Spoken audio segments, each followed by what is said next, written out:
How was everybody's Thanksgiving, by the way? You studied, right? That was good. I had a good one. I was in New Orleans for Thanksgiving this year with one of my friends. It was pretty sweet. We went and saw Battle of the Bands and the Body Classic football game. It was fun. A little different experience, but I'm definitely going to go back next year. All right, so today we have 2 short lectures. One's going to be on kind of introduction to the more emergent parts of pulmonology, respiratory failure and distress. This will be, again, a lot of these you'll be learning further about these when we talk about emergency med in senior semester. The other lecture we have today is on vents. So those are 2 short ones. So we either get done early or we will potentially start talking about neoplasms. All right, so we'll go through these. You guys have ortho Friday?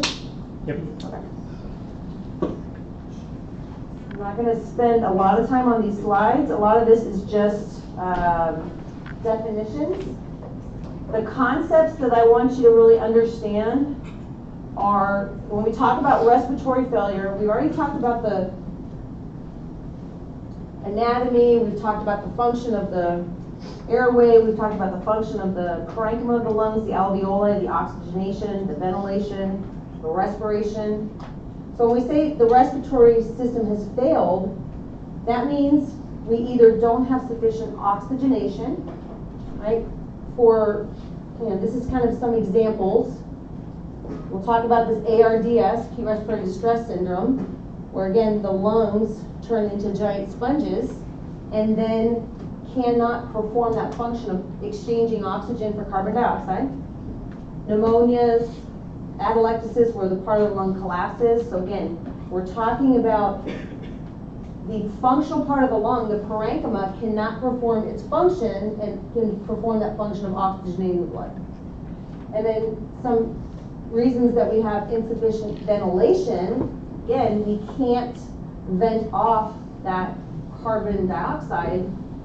These are more of moving air, the physics of moving air. Either we've got obstruction in that airway, we're not breathing fast enough to get that oxygen or to get that carbon dioxide out, and then some other chest wall problems.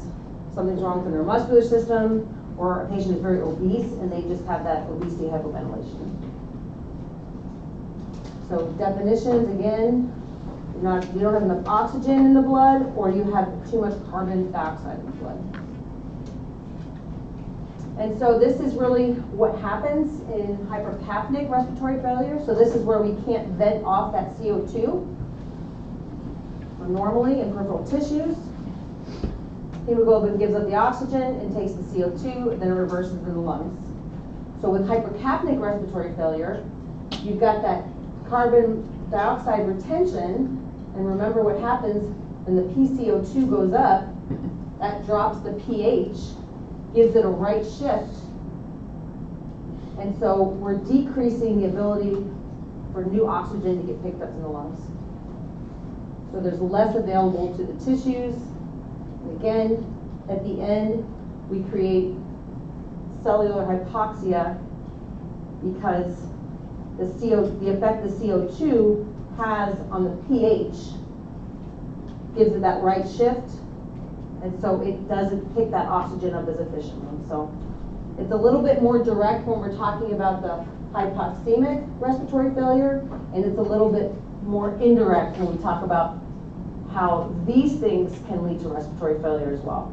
It's just a little farther down in the chain, but both of them lead to cellular hypoxia, right? Tissues are not getting enough oxygen, and when that happens, tissues begin to die. So when you're not getting enough oxygenated blood, all of those fun biochemistry concepts that we learned in sophomore semester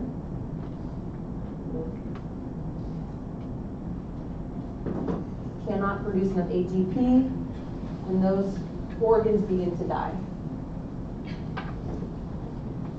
That's why when we have somebody not we go BLS, right? BLS, the first thing we want to do is perfuse. We want to give them oxygen, and we want to perfuse it, because the longer the body goes without oxygen, the more tissue death that we experience. So everything we do in BLS is really to maintain that circulation, maintain that airway. Those are two critical functions in order for the body to function properly. All right, so distress versus failure. So it's a continuum, obviously. It's kind of like when we talk about asthma attacks. Respiratory distress, someone becomes a little more agitated, they're breathing really fast. Again, we talked about this early. When the respiratory system starts to fail, you see it translated clinically very quickly. This is not something where someone can go days and things are building up, building up, building up. Someone's in liver failure, but it takes them a week, right? Because we gotta wait for all those toxins to build up. If someone goes into respiratory failure and there is a problem, your body wants you to know and react to that quickly. So you will become tachypnic. You will become agitated. People's heart rate will start to go up. All of a sudden, every sensor in your body is saying, we're not getting enough oxygen. Alert, alert. Let's start breathing faster. Let's start pumping blood faster. That translates to, I'm anxious, I'm agitated, I need to get myself out of whatever situation is causing this. And then in our case, that's our job, right? Figure out what's causing it. And these are kind of the effects of that oxygen dropping. These are the kind of the effects of that CO2 starting to build up, and then these translate into our clinical exam findings, right? Or our subjective or objective findings. So then, got the respiratory coming up. But as someone moves into failure, instead of tachycardia, they start to have bradycardia. Because the longer this goes on, right, the longer it goes without oxygen, that affects the function of the organ. And so it's trying to beat, beat, beat, beat, beat as it starts to run out of oxygen. And those tissues simply cannot produce that ATP, and they cannot as effectively become tachycardic. So you'll see bradycardia, you'll see hypotension, and then obviously cessation of breathing, and then the body starts to lose, and you'll be able to see it physically. Not only through the vital signs, but also obviously the patient's general appearance, mental status. They will be cyanotic, not doing well. All right. So what do? Obviously, if you figure out what the underlying cause is, you correct it. So, patient got a foreign body, you do the Heimlich. You unobstruct that airway. And then you provide support. We'll talk about giving oxygen, but that is going to be a huge part of that. That is something that we can do, support that, because sometimes it's not possible to completely reverse it, right? Someone may be in a COPD exacerbation, we've got to give them time for those antibiotics to set in. But in the meantime, in order to maximize that delivery of oxygen to the tissues, even though we're starting on antibiotics, we're starting them on steroids, over that next 48 to 72 hours, we want to make sure that we're keeping their SATs in an acceptable range, maximize that. So oxygen support, sometimes patients need to be intubated. So this is obviously not a complete list. Anytime they lose that patency, again, we talked about thermal burns and somebody's airway swelling shut, or they have some sort of allergic reaction. We want to maintain that patency of the airway, because obviously, if they lose patency of the area, they're going to have a mixture of hypoxia. You know, they're not going to be able to get the air in, and they're not going to be able to get the air out. So that one's a really very quick transition from respiratory distress to failure. All right, so you're giving them oxygen, but they're not responding. So we'll talk about how intubating and mechanically ventilating someone improves the delivery of O2. And then sometimes patients, I actually intubated someone on the floor in the hospital once because her mental status declined so rapidly, unable to protect the airway. So while we were trying to figure out what it was, the decision was made, we need to protect that person's airway so they don't lose it. And it ended up being too many payments. Oh, there we go. And then COPD, again. So these are just some reasons that patients go into respiratory failure. COPD and asthma, they don't require intubation, they have a pretty good outcome. Again, sedatives, opiates, that's another very common reason. Patients have respiratory distress and go into respiratory failure. That's why everybody gets Narcan now when you get opiates. And then we'll talk about ARDS, especially the one associated with sepsis. This is why patients end up admitted to the ICU. This is the thing that we're worried about. So if someone comes in, they've got a pneumonia, bilateral pneumonia. If they're at high risk, we want to have these patients in the ICU because the ICU is the best place for patients who we suspect are going to develop acute respiratory distress syndrome. We'll talk about that right now. All right, so this concept, it's kind of an umbrella term. We talked about interstitial lung disease. This is kind of an umbrella term as well. There's lots of different reasons patients go into acute respiratory distress. Or why they develop this syndrome. This kind of explains what happens, and this is one of the key words here. This is a non-cardiogenic form of pulmonary edema. So if we say non-cardiogenic pulmonary edema, this does not respond to Lasix. So if you have someone that's got acute congestive heart failure and they develop pulmonary edema from that, you can give them Lasix. You can decrease the volume, and that will reverse the respiratory symptoms. These do not follow that. These are, patients that have pneumonia, very commonly patients that have sepsis. And we'll talk about up here what happens to the lungs and why this develops from things like aspiration. We talked about aspiration of gastric contents. I think we touched on this in one of our lectures earlier. So what happens is the lungs become injured. So that is one of the critical criteria. So by definition, something happened within a week. Why do we say a week? Because it's like, we put our thumb out and we looked at all the patients that went into acute respiratory distress, all the patients that developed this. We went back, we determined that in all cases, patients had some sort of insult, whether it was a pneumonia, whether they aspirated gastric contents, whether they were in a fire, right? They were goofing around, huffing stuff with their friends. No one ever did that. So things that happen, so some sort of insult. Most commonly, patients will develop this within 24 hours, but by definition, it has to be within 1 week.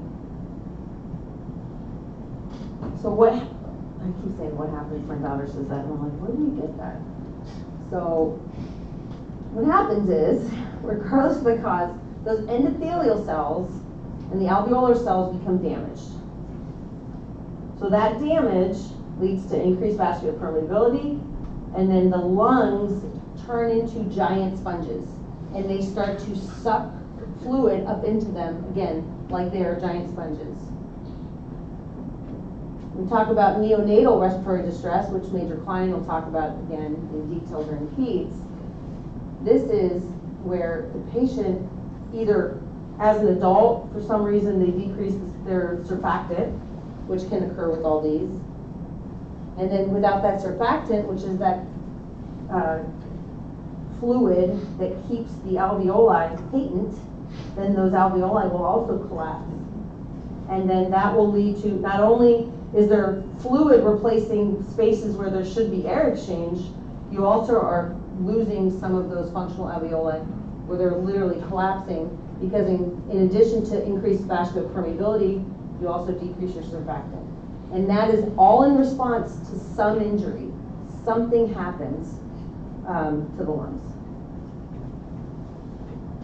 This is FYI, so just kind of in general, Talking about pulmonary edema versus acute respiratory distress syndrome.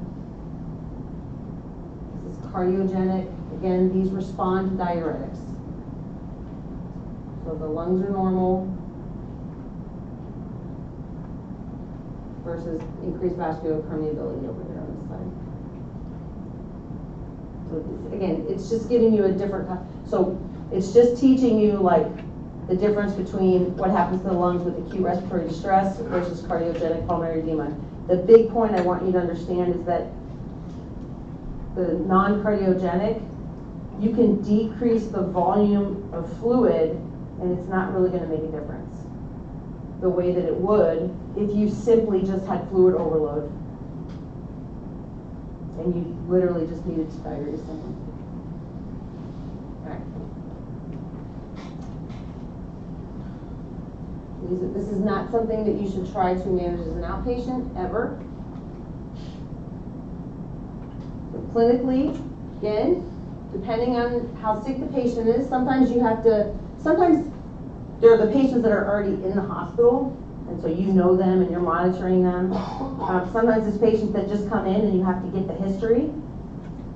They come in from, you know, they've had pneumonia for a week, they went to see the doctor.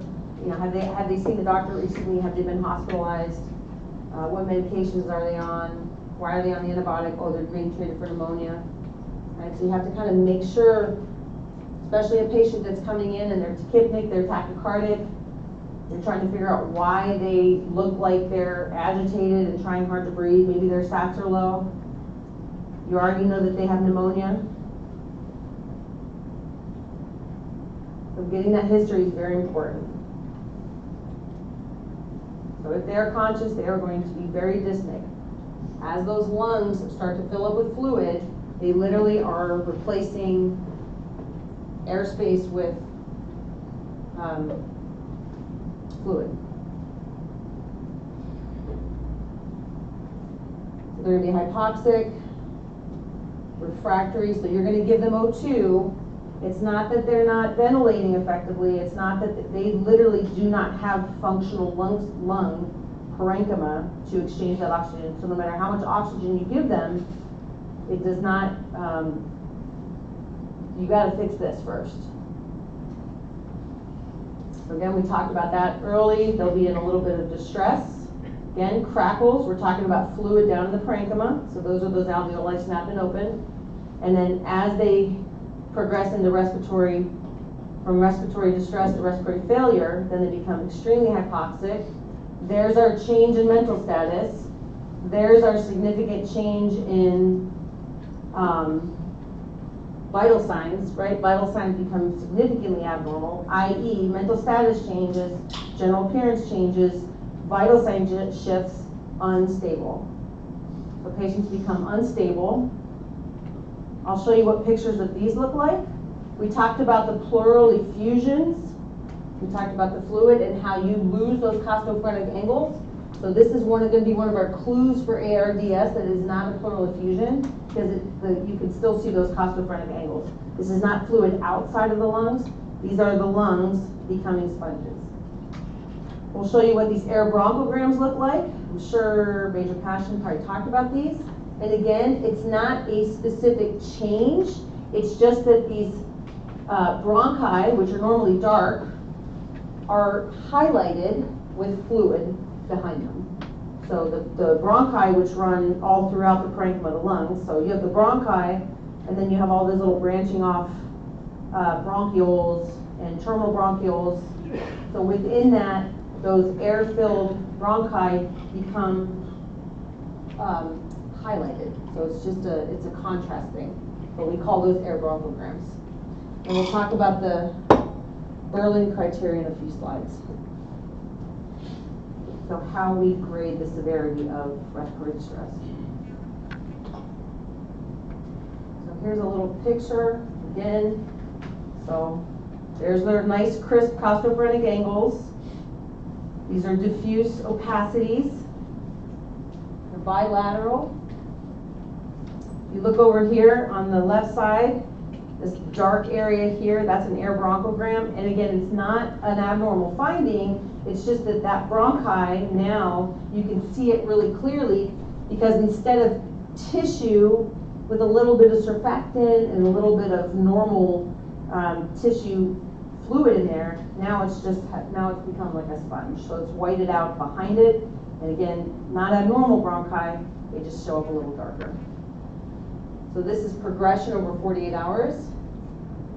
I know it's kind of hard to see, but the key point here is, again, you start to suck up fluid, and eventually it sucks it up throughout the entire lung. But we keep these, I know it's kind of hard to see, but they're still there.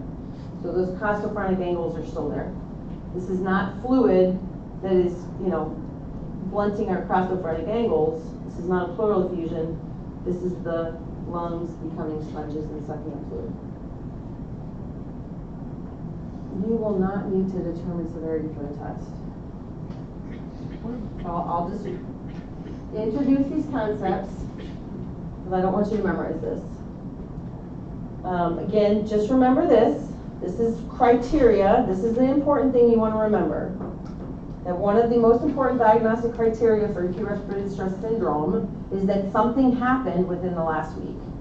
I know that seems like, why is that important? But some of these critical criteria, if nothing happened to this person was otherwise healthy, then it's probably not acute respiratory distress syndrome. And just remember that when we are treating patients, most of them don't read the book, so they're not going to come in as that classic poster child.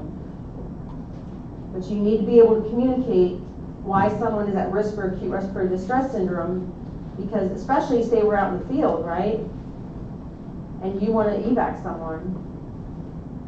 So making sure from clinician to clinician that you are very clear on what that insult was, right? The patient was in the gas chamber and their stuff came off, right? You need to make sure that you're communicating that, because this is one of those diagnostic criteria that we need to have there in order for you to say, so I think this patient's at risk for developing acute respiratory distress syndrome. I don't want them to do it out here in the tent, please. Again, chest imaging needs to be present. You can't have a completely normal chest x-ray and say a patient has acute respiratory distress syndrome. I am not going to spend time on this. Just understand that there is a grading. I don't think it's clinically pertinent that you guys know this, because your job is going to be to identify it, see that chest x-ray, figure out that there was an insult, look at the patient's vitals, and say, I'm making a call to get this person to an emergency room or direct admit to an ICU.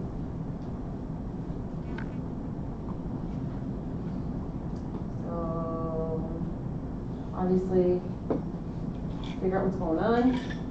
Sepsis is one of the more common reasons, not because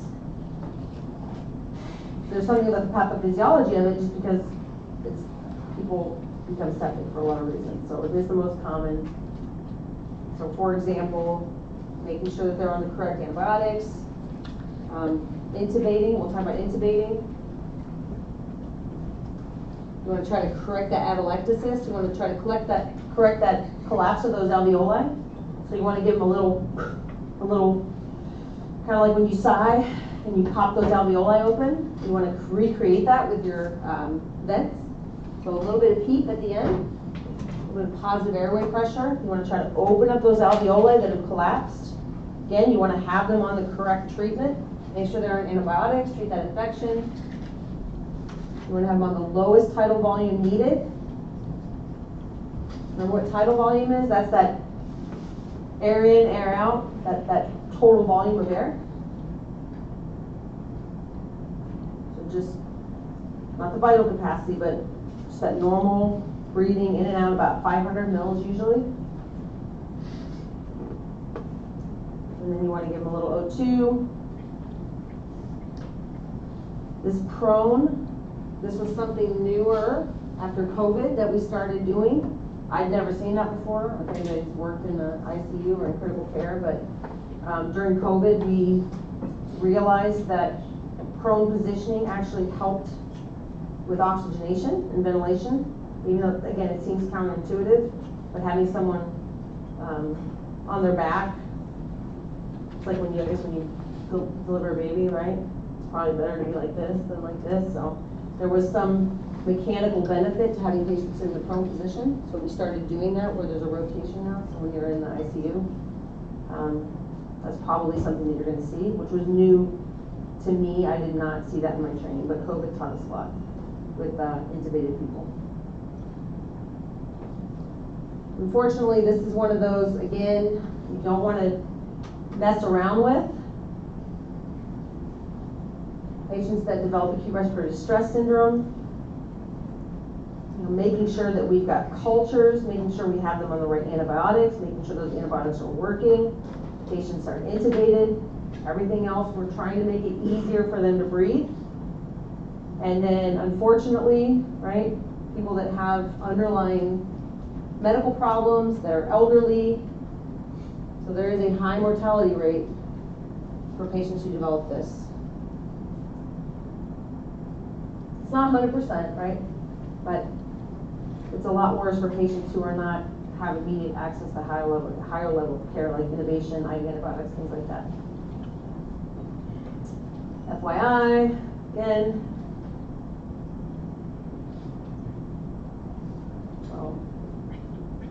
you'll probably see this when you do your ICU, especially with your extended field care. And you should not be managing patients. You should be evacuating them, but the way that the military is going, we've got to be prepared to sit on patients like this.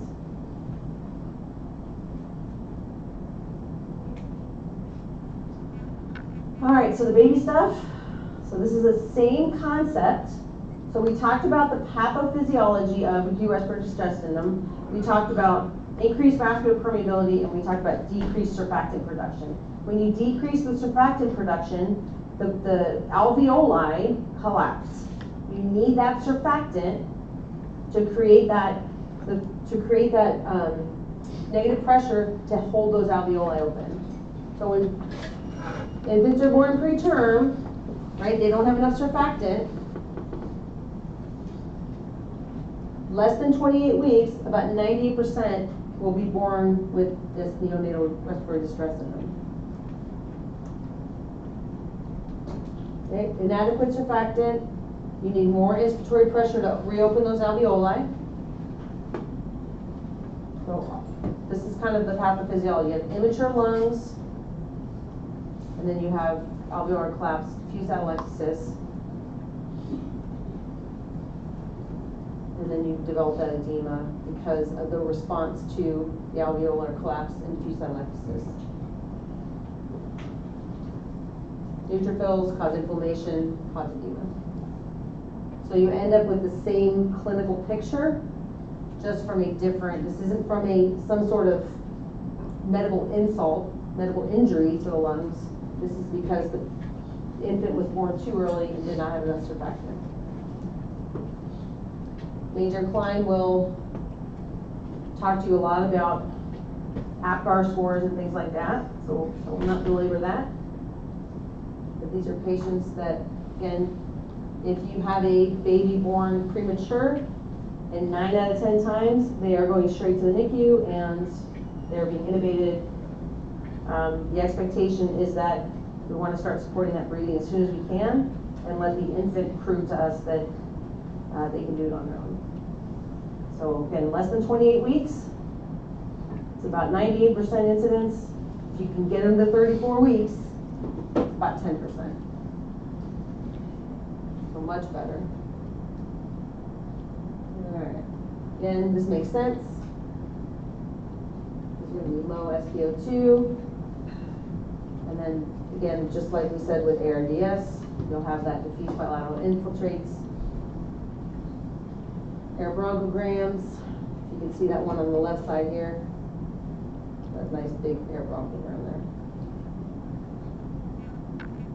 All right. How do you manage it? So if you If a mom is at risk for preterm delivery before that 34 weeks, then you start to give them steroids right around that 23-week mark. So OB, managing OB, high-risk OB, that's a totally different thing. You will be responsible for knowing the basics of managing a healthy pregnancy. So in general, this is not something that you will be involved with unless you self-specialize yourself to an OBGYN clinic. Then when the baby's born, you want to give them positive airway pressure. So we can do that with kind of the little mask. And then you can give them surfactant. So if they had steroids because you anticipated it, or if you didn't anticipate it and mom went to premature labor, came in, MBA, mom's in labor, and baby's born at 25 weeks. You can give them that surfactant. You can give it by ET tube if they're intubated, or you can give it by nebulizer depending on the status of the baby. And then you want to keep doing that until they can hold their sats. Mortality is extremely low because this is fairly correctable, as long as they're in a place that has access to these interventions. All right.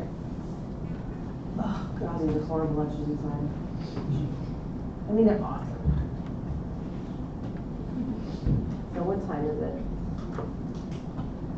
6:34. I mean, we're all stuck there anyway, though, right?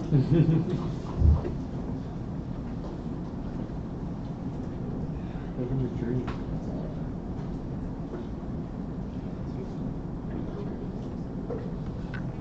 Makes me probably better to hate myself. Alright, supplemental. Oh, that's good. Alright. Supplemental rotating ventilators. Let's go through this one like super fast. Alright. So, I'll show you what pictures of these look like. Important thing to note here is that as you go up, you can get more oxygen into the patient.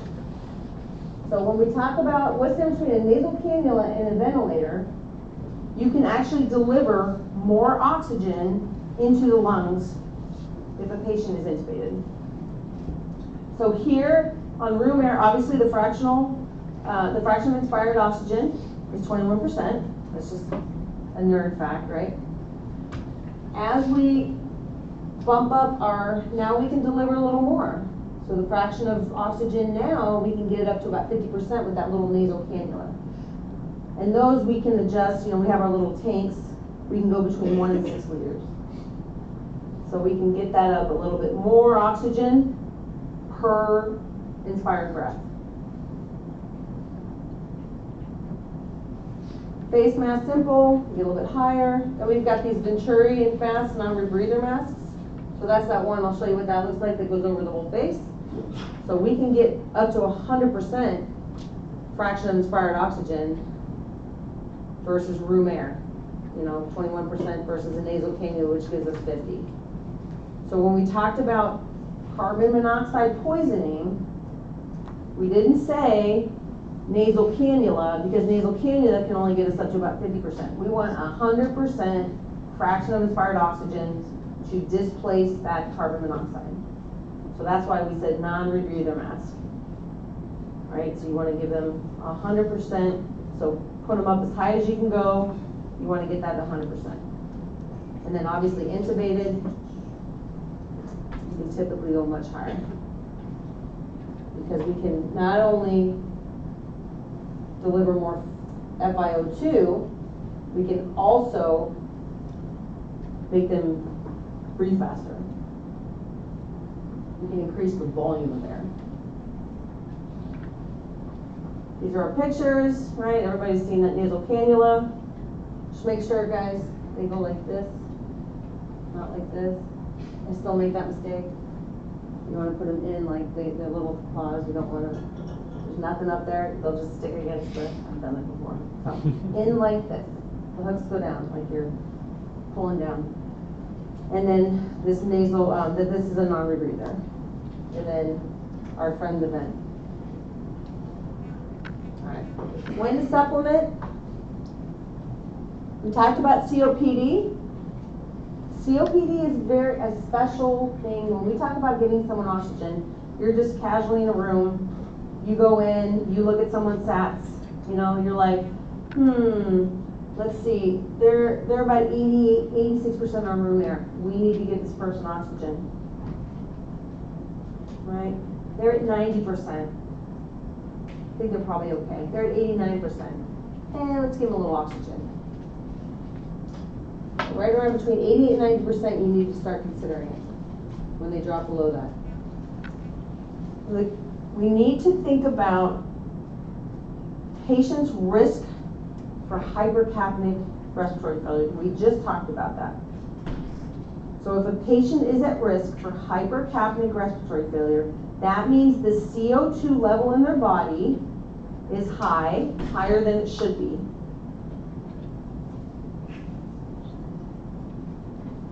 So what happens with that, especially with COPD, is that it decreases the patient's respiratory drive. So if a patient is at risk for hypercapnic respiratory failure because they have COPD or they have some sort of other risk factor, right? They're an OD patient, they've got obesity hypoventilation syndrome, something like that, then we don't want to really try to push them up until they drop below 88%. This is kind of where they live. And if you try to give them too much oxygen, you actually end up shunting their respiratory drive. So the goals need to be set a little bit lower for patients that are at risk for hypercapnic respiratory failure. So usually we don't really get excited with these patients until they're less than 88%. Versus these patients, once they get below 92, now, we talked about, you know, Colonel Cola, why do you have 88 to 90% here, but here you're saying that at less than 92%, right? 85 to 91% is when we need to start considering oxygen, right? So there's always going to be this gray area. This is one chart that somebody made. If you look at another chart, it's going to be different. In general, though, if they're above 90%, then there's not necessarily anything you need to do unless there's other indications for giving them oxygen. But what I'm going to want you to understand, though, for the test, is to make sure that you are looking for these things in the patient history. Whether or not they're at risk for hypercapnic respiratory failure. So if I give you a pulse ox, we'll go over this in the review again in more detail. If I give you a pulse ox and say, you know, what intervention do you need to make, just to keep in mind that for a patient without risk for hypercapnic respiratory failure is different than one with risk. You don't supplement until they're a little bit lower. All right, so intubation and ventilation. Why? You need to give them more oxygen, right? So you gave them the nasal cannula, you gave them the non-rebreather, and they're still not maintaining their sats. Right? Suppress respiratory function, you need to breathe for them. You need to have them on a ventilator to move the air in and out because they're not breathing on their own. You need to protect their airway. So those are those two. And then for patients that maybe aren't necessarily there, but they're progressively getting worse.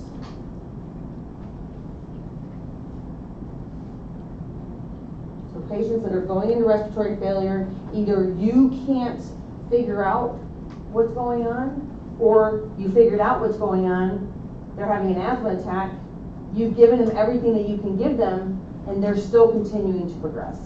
That's another indication to intubate. So we've got endotracheal or oral intubation.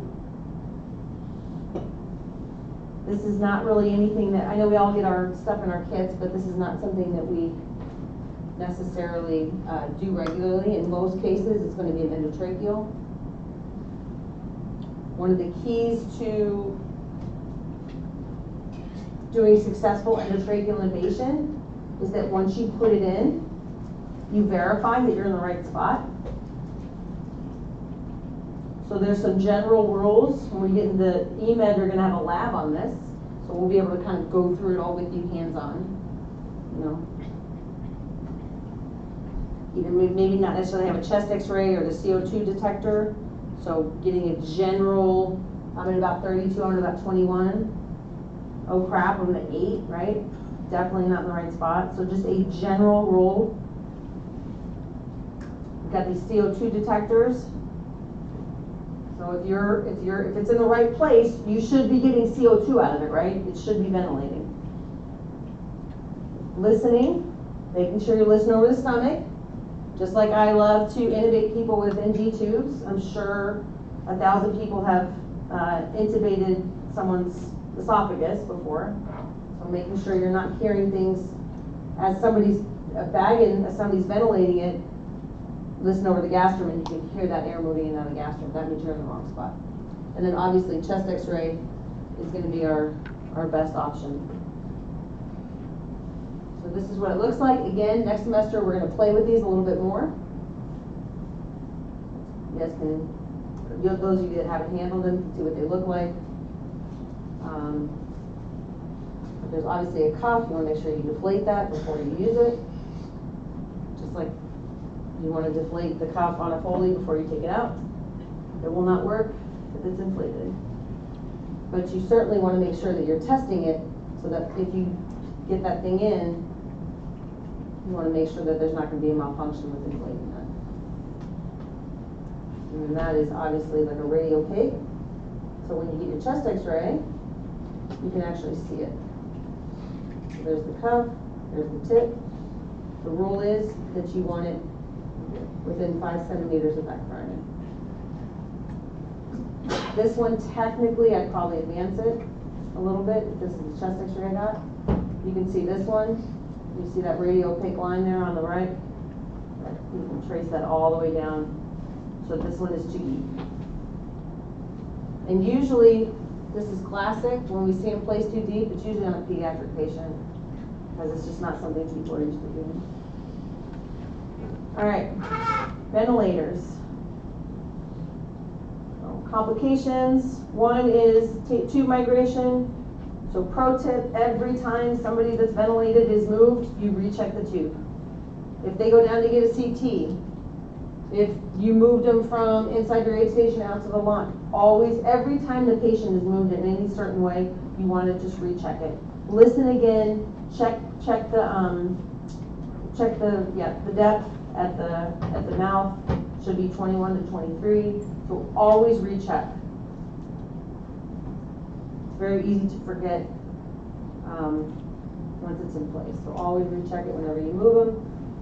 Barotrauma, again, the alveoli are these little delicate sacs.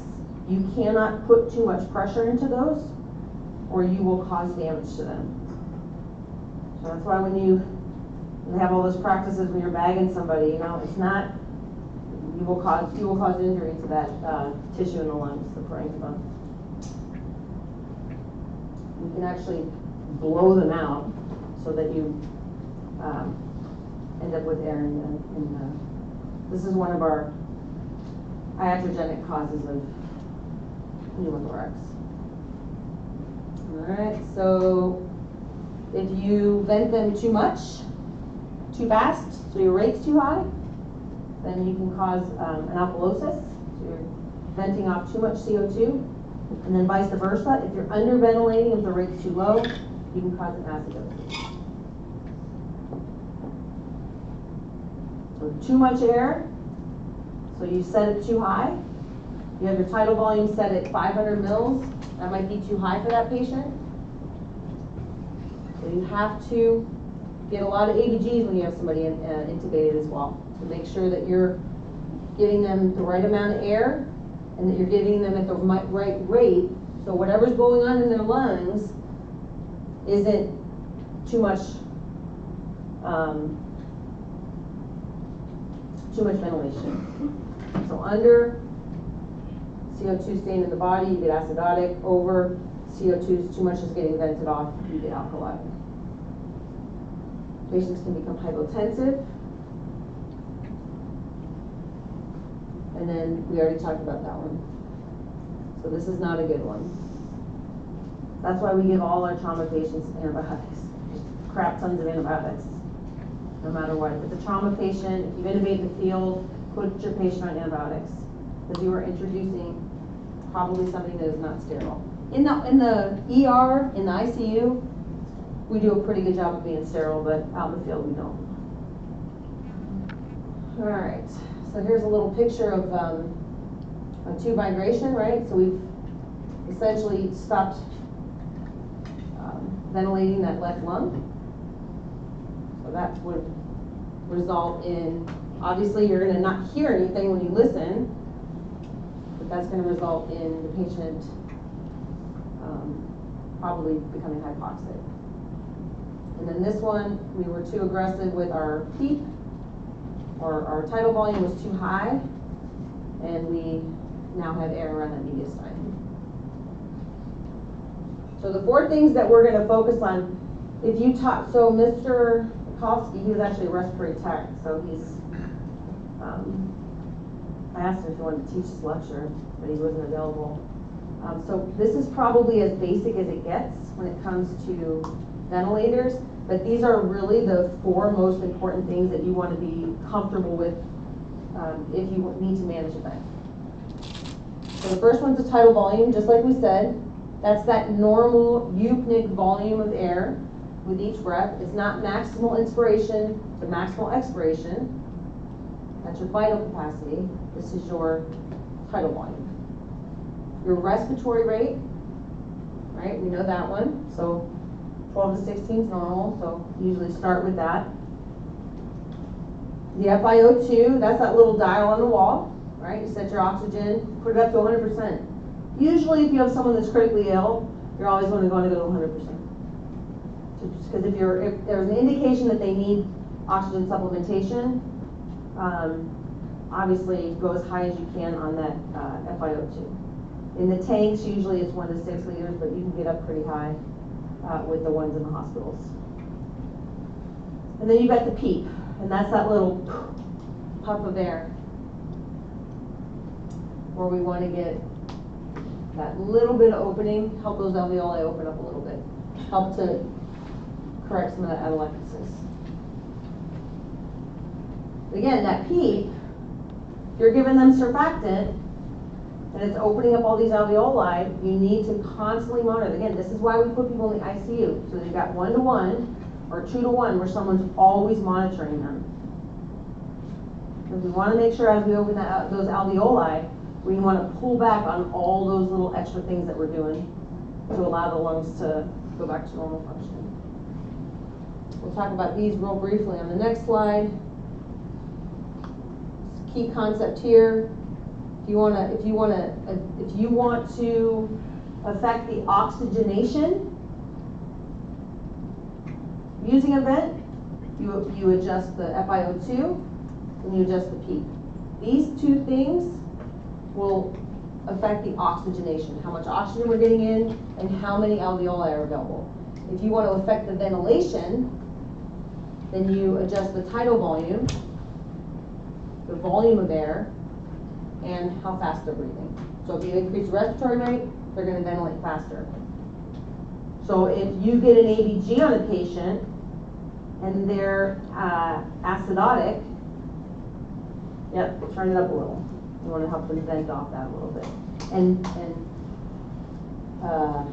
this thing right here, there's like 1,000 memes.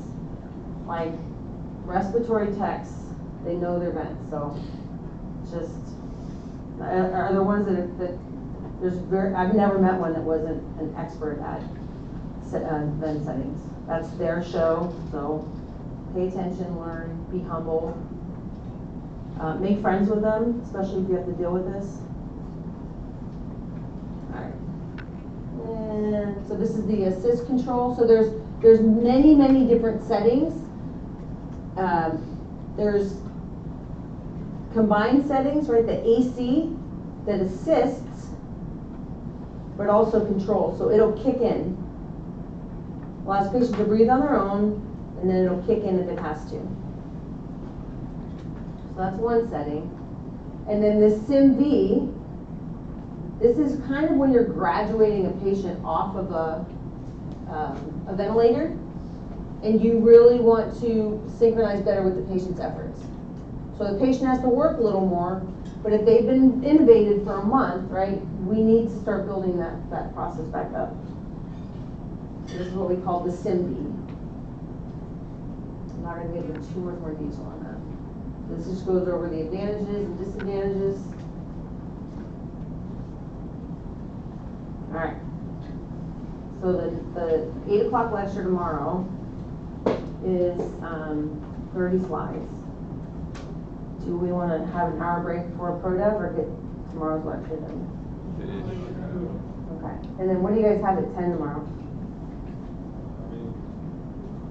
Okay. And then what do you have in the afternoon? So then everyone's just going to sleep in tomorrow?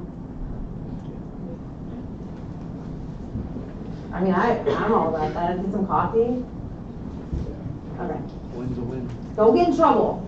And be like, Colonel, how are you? all right, so take a break now. We'll start again at 2. We're rounding out all of our lectures with cancers. We'll talk about overview, talk about this thing called paraneoplastic syndrome, Pancoast and Horner syndrome, which are commonly associated with the pulmonary. We'll talk about a very specific topic, pulmonary nodules. It's something that you will, because we image everybody gets a chest x-ray, standard protocol when you go in the ER for anything, lots of chest CTs are getting ordered, especially in the military because we have socialized medicine and we don't have a significant number of hurdles like some private insurance companies can put on people. So you will have a lot of patients that have pulmonary nodules. Not exciting enough for a specialist to care about, but something you're going to have to follow up on. We'll talk about our primary lung cancers, other pulmonary cancers, and then cancers that metastasize to the lung. So obviously, lung cancer is a common, very, very common type of cancer. So if you look at estimated new cases, and then you look at, it leads the estimated deaths. This is 2023 US data. So, and it probably is a lot lower estimated new cases because we do a lot of screening for this, so we identify a lot of cases, right? So we've just now started doing screening for lung cancer. We'll talk about that with the CT. But it's also much more treatable, breast cancer. So lung cancer is the highest in terms of deaths. All right, so smoking. I was gonna just stand up here and have a cigarette while I was getting this lecture. I was one of those jackasses. But I went to school in the 90s. I went to high school in the 90s, and that was just what you did. You stole your parents' cigarettes and you started smoking. So, most people with lung cancer have a smoking history. So every once in a while, you'll hear someone that gets lung cancer that never smoked, or had never had a significant exposure to secondhand smoke. So it's not very common, though, for someone to get lung cancer and have no history of tobacco, either exposure or smoked specifically. 30 pack year, that's kind of that big drop off or uptick. So this seems to be a magic number in terms of our data when someone has smoked. So it's a length of exposure and a volume of exposure where we start to see those cases go up dramatically. So this will be part of our criteria when we talk about screening. Again, there's other things that can play into it.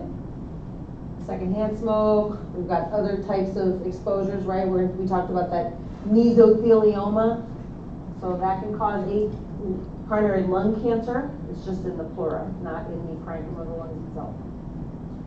And then there's some genetic factors. And this accounts for why some heavy smokers don't get lung cancer.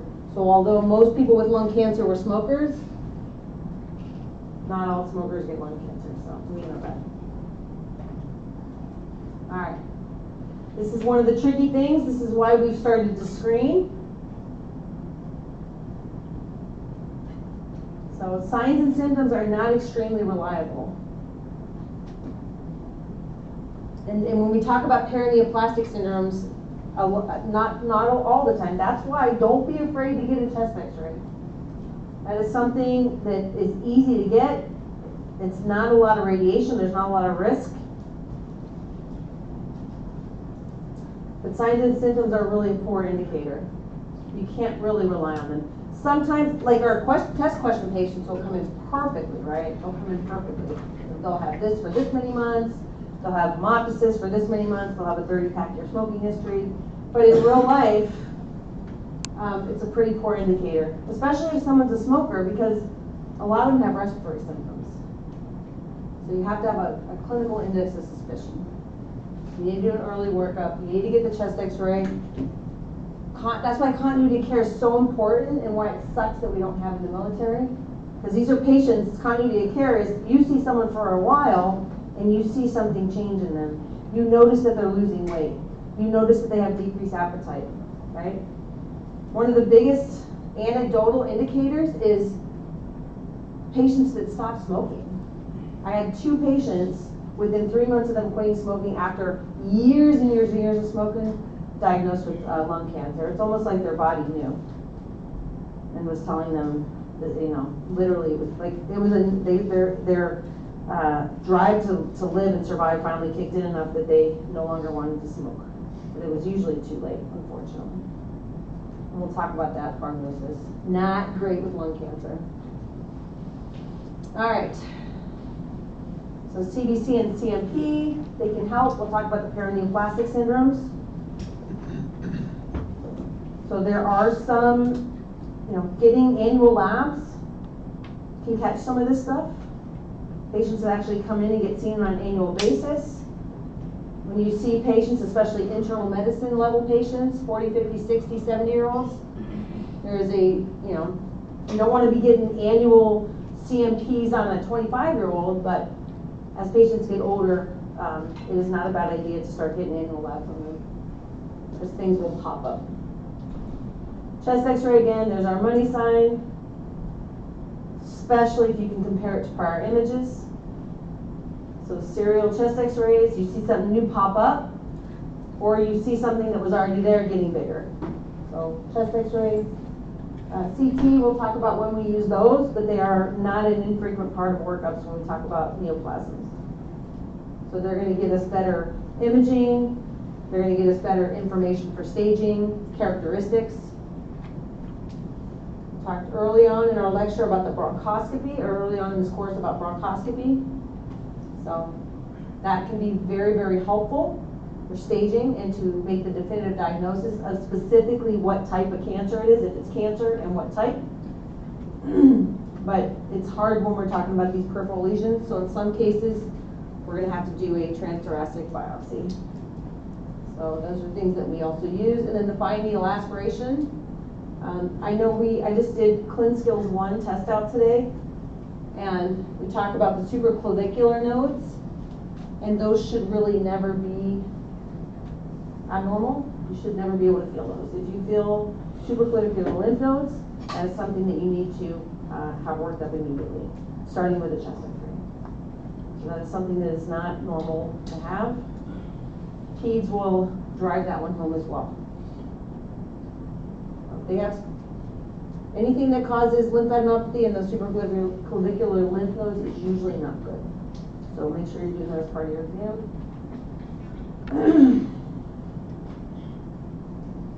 So there it was 2 years ago.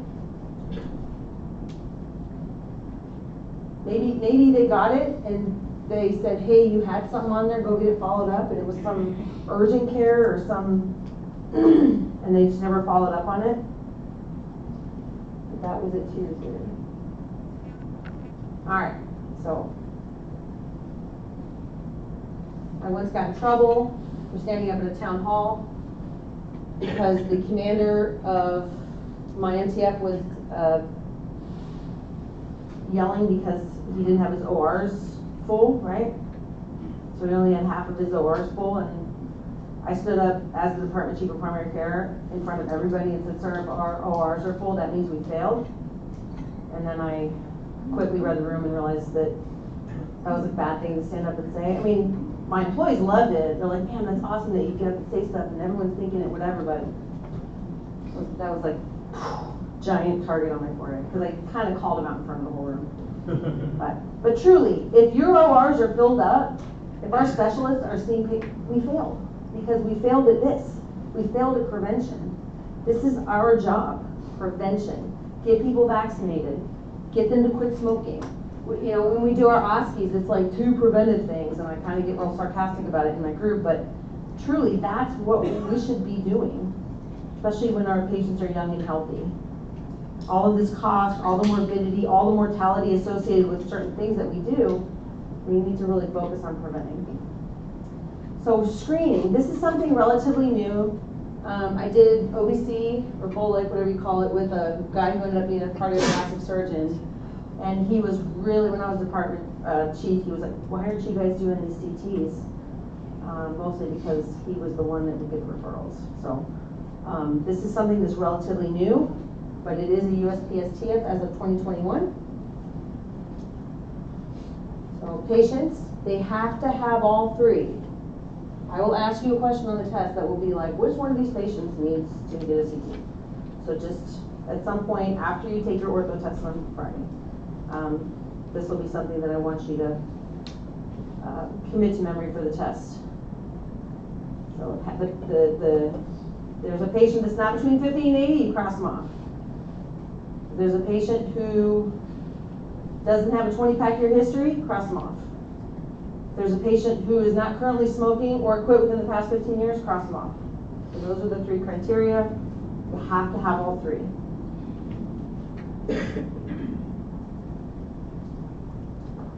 And I would not meet criteria for a couple reasons. Not age. Alright, so quit smoking greater than 15 years ago, right? You don't have to keep screening them. So you can maybe if it's only been 5 years, you screen them for 10 years and then they haven't started smoking, you can stop. Or when people get old, right? There's a time we stop doing pap smears, there's a time we stop doing colonoscopies, there's a time, because the life expectancy, my husband's beloved grandfather actually died during colonoscopy in his early 80s. Like, why were they doing a colonoscopy in his early 80s? He didn't need it. It was just, I don't know if someone was like trying to pay for equipment or what, but he actually died during the colonoscopy. So, healthy guy. So don't, if it's not going to be beneficial, stop. But those 3 things, again, this will be an example. We'll do that on the review. Don't waste your brain right now. Paraneoplastic syndromes. A little zodiac nod here. But these are things that you can find that aren't necessarily the cancer, but might indicate possible cancer. Might indicate possible cancer. So these occur in about 10 to 20% of lung cancers. It's one of those things that really makes good clinicians good. So again, I did the clin skills head to toe physical exam for freshmen today. And as I'm watching it, I'm thinking about all this stuff that I teach about. And I'm watching, the students do the exam and not really understand that, like, man, if you do the same thing every time, you're going to catch this kind of stuff. You're going to catch nerve palsy if you do a full motor exam. So in my brain, I'm just thinking about all these, skin lesions, some just basic labs, right? You wouldn't see that, but you'd see it on a chest x-ray, right? Heavy diaphragm. Voice changes, right? A review of systems. So we're going to pick 2 of these. So these are our Pancoast in our Horner syndrome. So Pancoast tumor, it's just named, the name means where it's at. It's not, it's a tumor in the apex of the lung, and because of the location, it can cause certain symptoms. Patients who are being seen for chronic shoulder pain, they're going to PT, they've gotten 2 MRIs of their shoulder. They're completely normal. PT says, you know, the range of motion's there in the shoulder. Everything's normal with the shoulder, but this person has pain. So that is because when that tumor is up in that brachial, up here, it invades up in this brachial plexus. It impacts the phrenic nerve, right? Hits the pleura, hits the ribs. Remember we talked about in this first lecture, everything comes way up in here, up into the neck area. And so it can impact, you know, as a DO, I have so many patients that come in complaining of shoulder pain, and it ends up being that first rib because of the impact it has on that brachial plexus. And it causes pain in the arm, it causes pain to shoot up the neck. But it's not in the shoulder, it's up here in the brachial plexus. And we call that a Pancoast tumor. So it's rare, but when the tumor is in that location, it can cause these symptoms. Shoulder pain, right? Radiates up the arm, down the neck. Often misdiagnosed as some ortho problem. They end up going to PT. Everybody keeps doing shoulder MRIs, but what they really need to do is get a chest X-ray. Right? So you can see when you're doing your little palpate the arms and then check this, and you're doing all your little whatever, and you're saying I'm looking for atrophy. You can actually see atrophy in the hand. You can put the 2 hands next to each other, and you'll actually see muscle weakness in this hand. You can observe it if that tumor is big enough. Superior vena cava obstruction, again, coming right up through here. So if that tumor is invading where that blood is returning, at SVC, oops, sorry. So you can have neck, head swelling, face swelling, neck and arm can be swollen. And then we've got this thing called Horner syndrome, where that tumor is actually pressing on that paravertebral sympathetic nerve pathway. And then you've got this triad of ptosis, meiosis, and anhidrosis. And this is what that looks like. So you've got the ptosis, anhidrosis, got the pupil meiosis, and then you can have some hand atrophy. So you can see the difference between this hand here and this hand here.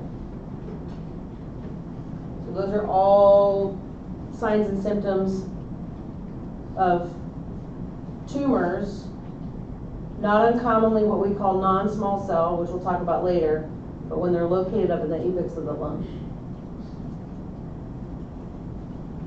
All right, so here's our little part of pulmonary nodules. So pulmonary nodule is, there's another term for that's coin lesion, and if we remember back to our radiology terms, the difference between a nodule and a mass is the size of it. If it's bigger than 3 centimeters, we call it a mass. If it's less than 3 centimeters, we call it a nodule. This is just general terminology. Someone might call a 4 centimeter whatever a nodule, that's fine. But in general, we're talking about things that are less than 3 centimeters. So it's usually isolated. It's by itself, obviously, if it's solitary. Usually round, there's normal tissue around it, and it's not really associated with anything else. It's not adjacent to a pneumonia, it's not adjacent to another infiltrate, it's not adjacent to some other pathology in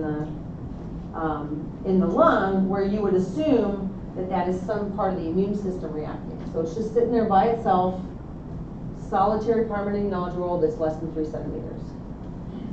Most patients don't even know about. They're found incidentally. Someone comes in, they're checking for a broken rib, somebody fell, they're like, I have a lot of pain, they're like, we're gonna check you for a rib, it's totally unrelated. and then they get the chest x-ray and they see something on it. Most of them are benign. However, these are the things that you would consider right off the gate, right? Somebody called, my son's friend is a PA, let's call him and ask him, how about Aunt who so-and-so's nodule they found on her chest x-ray. And so the things you want to consider is how old is the patient, right? All this stuff you want to know about their history. How old are they? Have they ever smoked? Have they, do they have a history of any kind of malignancy? How big is it? Sometimes they can't tell you, and you're like, all right, well, go find out and let me know. And then while they're looking, you Google everything, right? Or call somebody else. And then the character of it. So cancer it's abnormal cells. So it usually doesn't grow in this nice, pretty, concentric. So like a mole, right? A mole, you can look at a mole on the skin and it's round, it's got clear edges, whatever.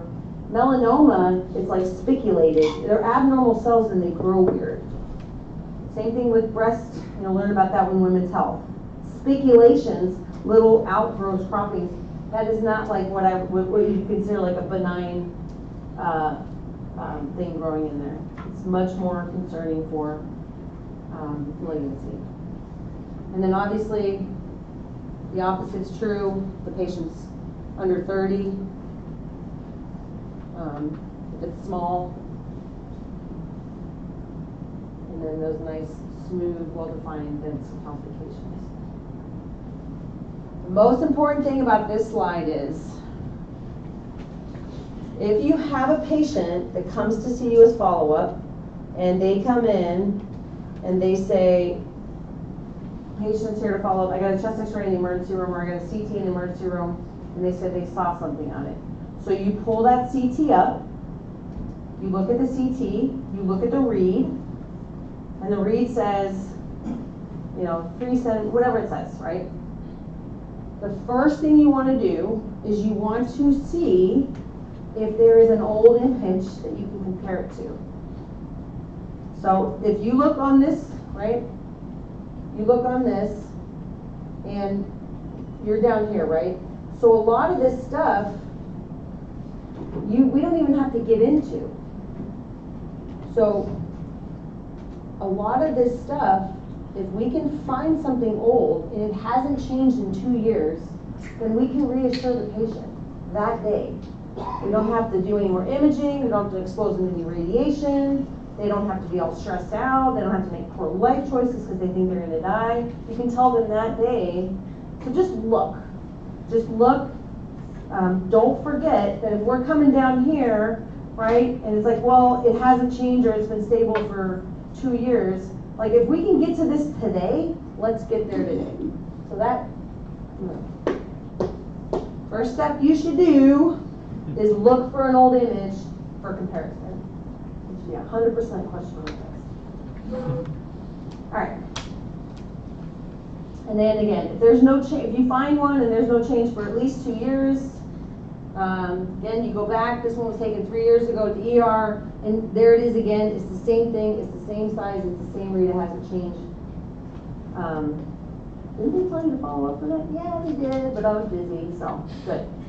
Happy ending. Like most of these are going to be, oh my gosh, this is going to die. I'm going to have to stand up there. On the other hand, if you don't have it, then you have to make a clinical decision. Then you have to look at it. You have to look at the characteristics of what you're reading. You have to look at the patient history, any prior malignancy, look at the site. So if it has any of those high-risk characteristics, then you're going to want to send them for more advanced imaging. Usually it'll take, in most cases I would probably get the CT. If the chest x-ray looked abnormal and I was going to send them and they did have high risk of malignancy, in most cases I would order that CT, but it's fine just to refer them to pulmonology at that point if they've got any risk for malignancy. If they're not, if they're young, if it's small, if it's nice and it's, you know, central calcification, they're otherwise healthy, they're young and healthy, they've never had cancer, they've never smoked, then you need to perform these serial CT scans. So again, it'd be nice if you looked and you found an old image where you didn't have to give them a CT scan every 3 months. Go ahead. If I'm able to compare and it has changed, yeah. I mean, you could image it, but if it has changed, I would refer them. Yeah. I guess it depends on the patient, and it depends on how much it changed. But if there's any progression of it, I would at least call. Yeah, I would at least call. But if they only have a chest x-ray, and it's not, it's like 0.6 centimeters, and you're like, what kind of hole is that? If it changes, it doesn't change, then you can go ahead and get the CT in the meantime. That would be completely appropriate. Yeah, CTs are obviously better because they're going to show you this stuff a lot better. So don't be afraid to get a CT on this one, especially if you're thinking cancer, because the patient's going to be fine too. All right, these are just examples of it. Again, this is our nice solitary, nice and round, nice central calcification. It's got clear edges versus this gross thing over here where you can see these crazy spicules coming out. So no bueno. All right, lung cancers. So there's two main types of lung cancers. Really, really, really advanced medicine here. It's just based off of histology. One of them small cell, one of them non-small cell. Not very exciting. Small cell, and again, that's literally, they just differentiate it based off of what they see on the microscope. Small cell, we've got small cell carcinoma, and then we've got this, what's called combined. Essentially, this is all going to be one category when we talk about it. This differentiation of the combined is not really clinically relevant. And then we've got these three non-small cell. So adenocarcinoma is going to be the one that we're going to focus on today.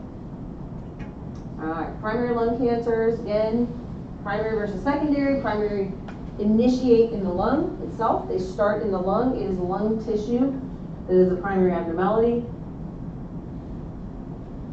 So we've got small cell, which makes them about 15%. These are usually smokers. This is an epithelial cell cancer. And then we've got our non-small cell, which we break up into these three. By far the most common is going to be our adenocarcinoma. This is also the one that most commonly affects non-smokers. We've got squamous cell carcinoma. So again, the small cell and the squamous cell are going to be more primarily associated with smokers. And then we're going to talk about a little bit more about characteristics and how to differentiate these. This large cell carcinoma, not going to focus on that one a lot in this lecture. It's only about 10%. And then we've got this carcinoid, which is like the, if you had to get one lung cancer for carcinoid, we'll talk about why. And then we've already hit on this one. This is the pleural cancer, closely associated with asbestosis. So this is the first one. This is small cell, again called small cell based off the histology. It's small cells. It begins in the central airway. So if I give you a chest x-ray, the clue is going to be mass in the central airway, right? So it starts in the middle. It starts with those epithelial cells. Most closely associated with the smokers. It's extremely rare in non-smokers. So in most cases, and when it is in non-smokers, there's usually a strong correlation with secondhand smoke. So this is the smoke goes into the airway and causes, for a sufficient amount of time, that it causes damage to those epithelial cells.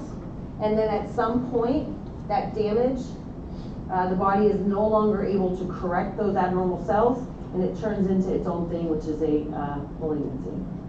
Again, central airway, you're going to have massive lymph node response because that damage is happening right there in that airway.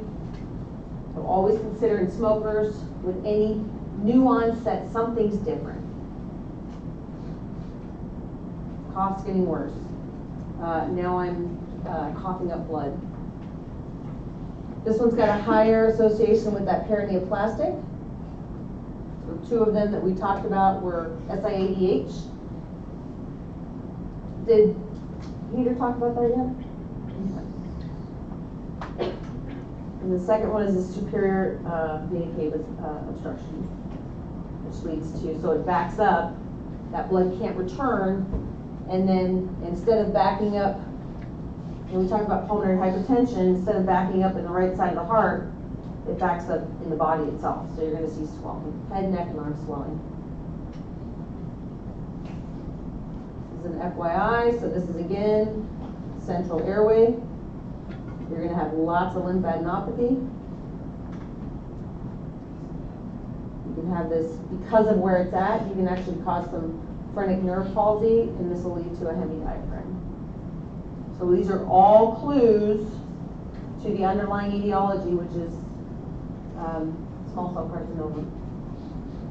The chest x-ray, CT, we're not going to go into very much detail when it comes to this. This is mostly an FYI slide.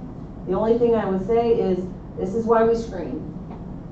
So most patients, by the time they present with symptoms, because a lot of them are smokers, smokers just take being short of breath, cough, that's just like a day in the life, right? So by the time we catch these, by the time patients come in and they're sick enough because now they're coughing up blood, or now they're becoming anorexic, fortunately, patients that smoke are not the healthiest in the population. They don't seek regular care. So this is why we try to get them screened, because we don't want to wait until they're in advanced stages, because they are rarely amenable to resection, and even treated, it's only about a 1 to 5 year. So it's not a good cancer to be diagnosed with. Adenocarcinoma, this is the most common lung cancers. Smoking is a risk factor, but this is the one, if Chronocola says a young female non-smoker and gives you all the clues that she's got a peripheral mass, and it's going to be adenocarcinoma. But this is the one that's going to be closely associated with that. Does it mean that 65-year-old male smoker? No. So it is a risk factor. This is the one that we're going to associate with the female non-smokers. All right, so again, signs and symptoms depend on the stage. This is a little bit more, again, it's more in the periphery. You can have a lot of these, it just depends on where the tumor is. Less common to get the other paraneoplastic syndromes. And then treatment stage dependent. Again, another one. Lung cancer is not, at least these types have a high mortality. It's hard to treat them. Not only because people show up later in more advanced stages, but just because of the nature of the lung, it's hard to resect these types of cancers, just by the nature of how the lung is set up physiologically. So squamous cell, this is very similar to the small cell. It's another central, but instead of the epithelial cells, it's actually the squamous cells of the large bronchi. So hemoptysis is going to be more frequent with this one based off where it's located. Again, this will be central, so hilar adenopathy, mediastinal widening, versus with this one, it's going to be more of a peripheral tumor. Symptoms vary again. Diagnosis follows a similar path. At the end of the day, screening for this in high-risk patients, that's our job. Identifying them, talking to them about the problems with smoking, and then sending them for chest x-rays, and then referring them if we find it. That's going to be our job. This one I won't go over. This is just another one of the non-small cells, so that just rounds out the categories for us. But it's about 10% of lung cancers, primary lung cancers, and it falls in line. There's nothing very distinguishing about it, so not Not to say it's not important for the person that gets it, but as far as, you know, your brains, which must prepare for exams and Kansas, probably not a high yield. There's our squamous cell. So the adenocarcinoma, if you look on the left, it's a little bit more peripheral. The squamous cell is going to be more central than small cell. So it's just a way to clinically differentiate the two. So the other ones we have, the carcinoid, again, this is the one, it's a neuroendocrine cancer. You can cut it out. It's got an amazing survival rate. So again, part of the reason it is also got a great survival rate is patients present a little earlier because they're more symptomatic. So it's in the airways, causes a little obstruction, a lot of coughing. You still get the chest x-ray, you identify it, but carcinoid tumor, as long as you can get access to care to get it excised, 90% survival rate. And then this last one, mesothelioma. So this is, again, very unique because it's one of the only pleural cancers that we have. It also affects the peritoneum. There's an association with asbestos. That's the primary association with this cancer. The exposure is typically far in the past. So we have, after we banned it around 89, then we kept people in a monitoring program. So they got annual imaging to assess for it. And the symptoms are going to be pleuritic in nature, so that take a big deep breath. As soon as that lung approximates to that inflamed or malignancy on that wall, you're going to have symptoms. You're going to feel pain. So pleuritic pain, obviously weight loss. X-ray is going to show things pleural. If you tissue biopsy or if you do the pleural effusion, give you a little hint on that one. So there might be a pleural effusion sample in there that's got some cytology on it that says mesothelial cells. So I'll stomp this again on Friday for you. All right. So again, this is this is all the cancer in the pleura. So it's going to look extremely different. All right, and things that mess with the lung, these are a lot of stuff mess with the lungs, unfortunately. So the job of you is you get a chest x-ray because someone has respiratory symptoms, you identify something, maybe you get the CT, maybe you don't, depending on what the read is. But in most cases, metastases are going to be those multifocal, right? So it almost seeds from other parts of the body. Usually it's bloodborne, but it can also go through the lymph system.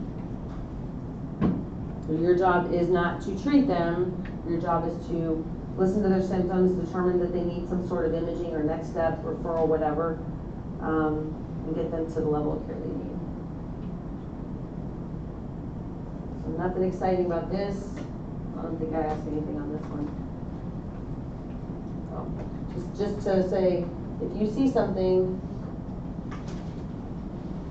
then consider that this is a metastatic. All right, see you guys in 20 minutes and blessings. Decision points. So if you have unstable SVT and you lose a pulse, you're going to use the PEA algorithm, okay? Because SVT is a organized rhythm, and then you lose the pulse. So if you still have like SVT or what looks like SVT on the monitors, but they don't have a pulse, treat it like it's PEA. If you have unstable VTAC and you lose a pulse, use the ACS algorithm for VFib/pulseless VTAC. Okay. So if you have SVT, supraventricular tachycardia, meaning there is an organized rhythm occurring from above the ventricles, and then you lose a pulse, follow PEA, because that above the ventricle part shows you like this should be a rhythm that is going to conduct a normal organized response, and it's not. So treat it like pulseless electrical activity. The TAC, on the other hand, you just have that ventricular foci that's triggering that. That's not necessarily a great rhythm to coordinate with the atrium, right? So if you have the TAC and then become pulseless, then you're going to be following the pulseless VTAC algorithm. Now let's do a different clinical scenario, and this is what you see on the monitors. Is that a shockable rhythm? Yes. So in addition to CPR, high quality CPR, you're going to shock them. And of course, because it's the American Red Cross, per manufacturer's recommendations. At least here they give you some ideas.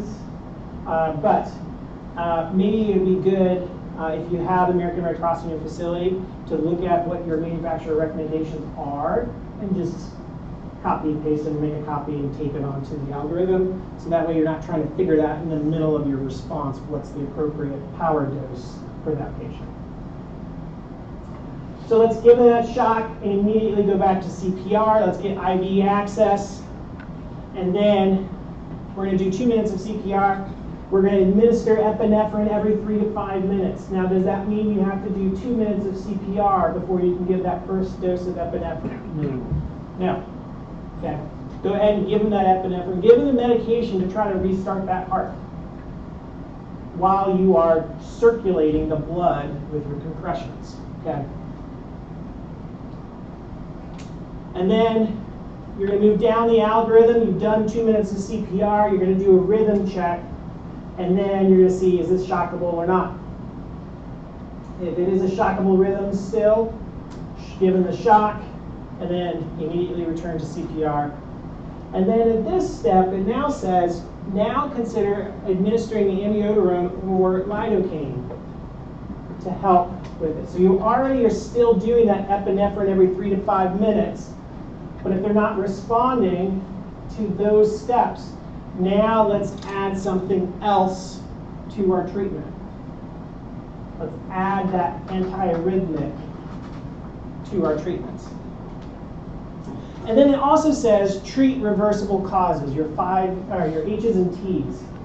And what are these? These are on your algorithms, but your H's are hypovolemia, hypoxemia, hydrogen ion excess, so acidosis, hyper or hypokalemia, hypothermia, hyper or hypoglycemia. Then you get your T's, cardiac tamponade, tension pneumothorax, pulmonary embolism, thrombosis, or myocardial infarction thrombosis, or toxins. There was a suicide attempt and they overdosed on something.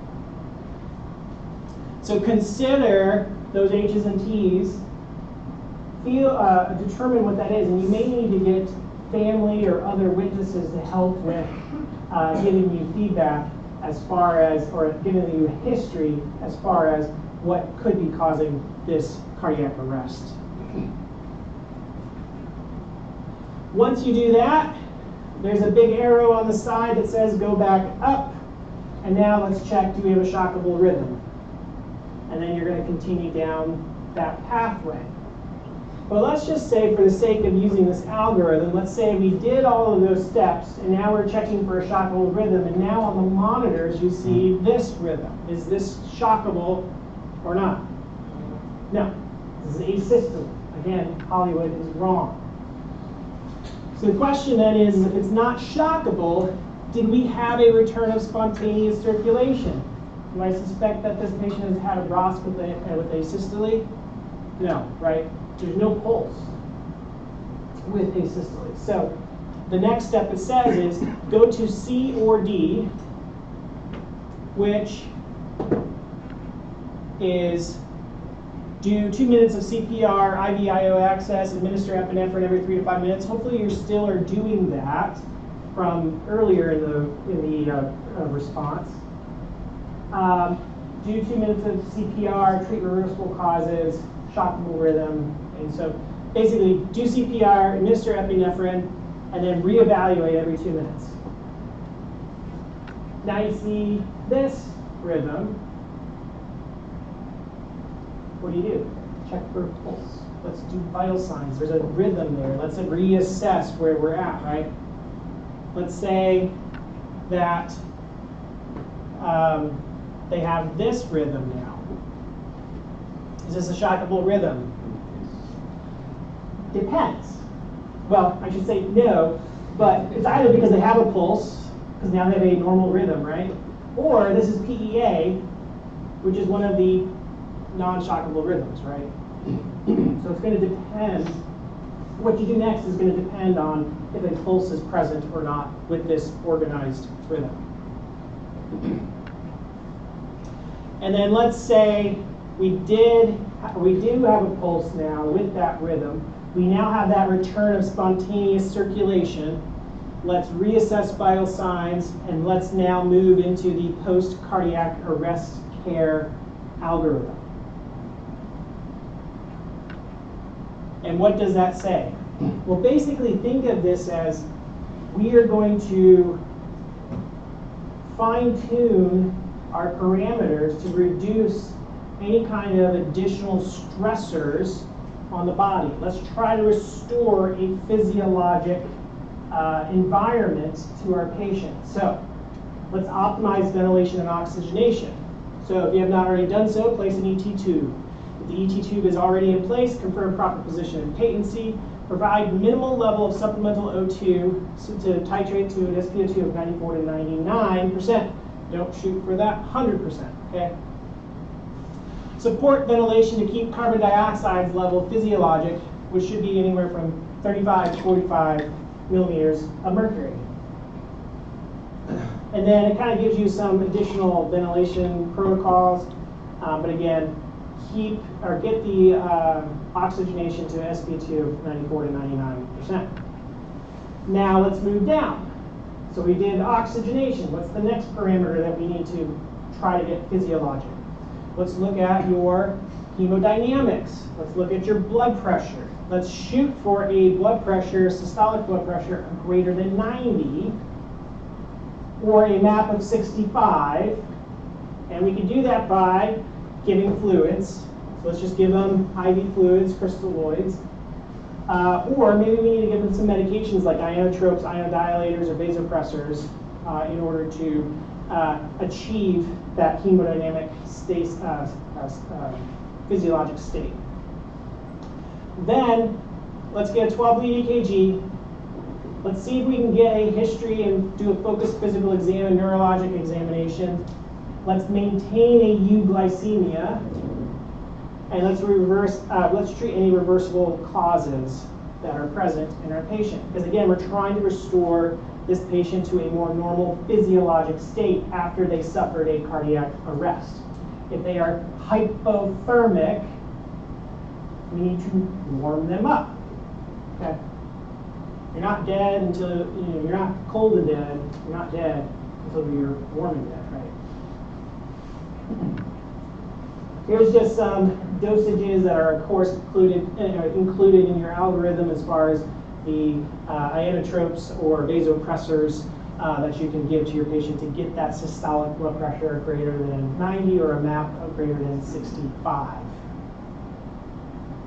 And you want to use the smallest dose as possible to achieve that, because you can give some of these medications through a peripheral IV for a period of time before you have to convert to a central line.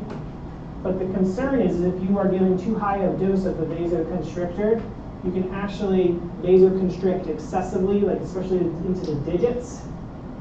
And now those do not get blood because it's too constricted. And now you're having fingertips or toes or other vital things dying from not getting blood to them. Okay, so we did our EKG, and now we have to make a determination. Was this cardiac arrest due to an ST elevation myocardial infarction? The answer is yes. Consider early angiography reperfusion therapy. So we're going to the cath lab. Consider mechanical circulatory support. So it's going to kind of depend on your clinical scenario. Maybe they need an LVAD, maybe they need ECMO, maybe they need other invasive things to be able to get circulation of the blood. Now the next question you have to ask yourself is, are they able to follow commands? And if the answer is yes, so give me a thumbs up, okay, good, they're following commands, go ahead and admit them to the ICU or cardiac care unit, you know, a higher level of care for monitoring and everything like that. If they do not follow verbal commands, the next thing you're going to do is, one, active temperature control, which there's an asterisk, so we're going to come back to that. But then you're going to do brain imaging and you're going to do an EEG. Why are we doing brain imaging and an EEG? Is there any brain activity? Or do we only have brain stem activity at this point? Are they brain dead?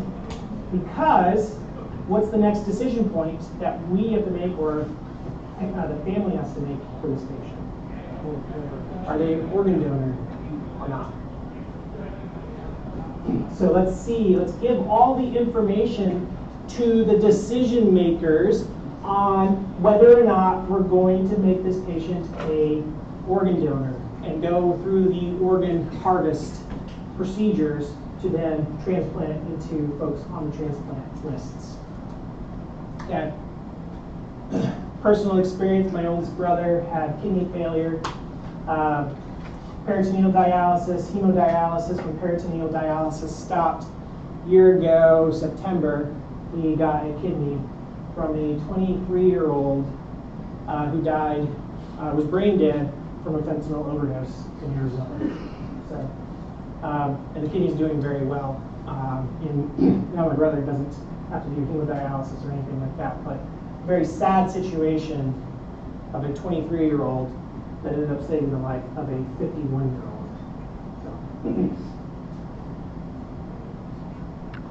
So going back to the targeted temperature management, on the left is your American Red Cross guidelines. And the way this is written, it's very vague, and you're like, I don't know what exactly I'm supposed to do for this. The biggest thing you get out of it is prevent a fever.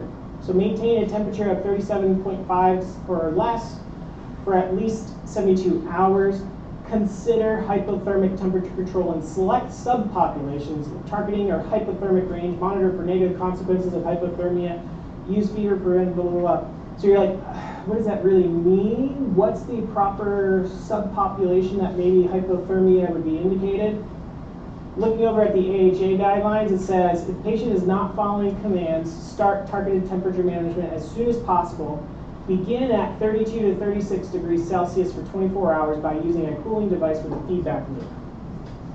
So you kind of, American Red Cross kind of hedges and just like, maybe, maybe not. American Heart Association is do it. Okay, kind of more of a definitive thing, which helps us as providers when our guidelines are giving that definitive, this is what you do. So, and that brings us to the end of this lecture. Questions? Again, it seems like I'm always ending on a sad, depressing tone.